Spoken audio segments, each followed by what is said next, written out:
Art Fair Philippines, which has been dubbed the Metro's biggest art event, has been wowing art enthusiasts here and abroad since its inception in 2013.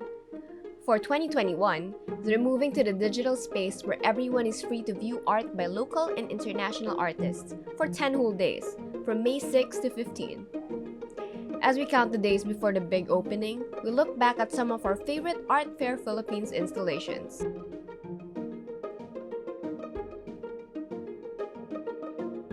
Salvador Joel Alonday's Brown Study, The Wanderings of Juan Picas, was a tableau of life-size sculptures retelling the story of Visayan folk character Juan Picas.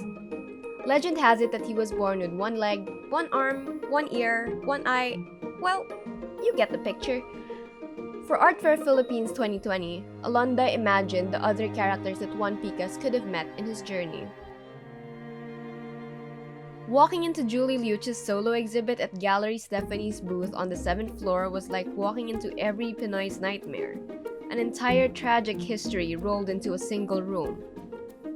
Jose Rizal looks ready to walk out from the mess happening behind him as important figures all crowd around two men. One lying, perhaps dead in a pool of blood, and another hooded figure pulling him away. Echoing the fallen gladiator in Juan Luna's Bulgarium. It is as if you are surrounded by all the figures, but there's a certain energy, almost a delirium and a damning that it evokes. Less than 2 years before his death in December of 2020, David Madala graced the 5th floor of the Link as one of Art Fair Philippines' featured artists. He explored the themes of travel, time, and chance in a fully interactive installation called A Stitch in Time.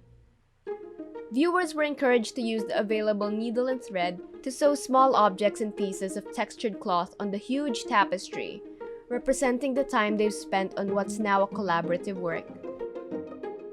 Ronald Ventura put on display a large-scale fiberglass installation that showcased the signature style of monochromatic elements surrounding one colorful subject for emphasis.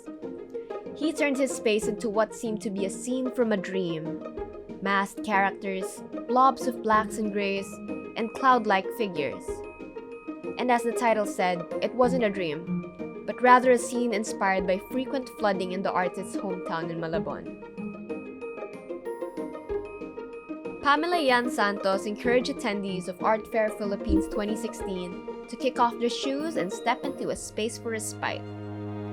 Right in the middle of the hubbub of the fair, In Search of Meaning served as a place for her to look back at what sustained her art practice. It featured 700 letters cut out in wood and plastered onto the wall, in which the audience could find meaning, literally.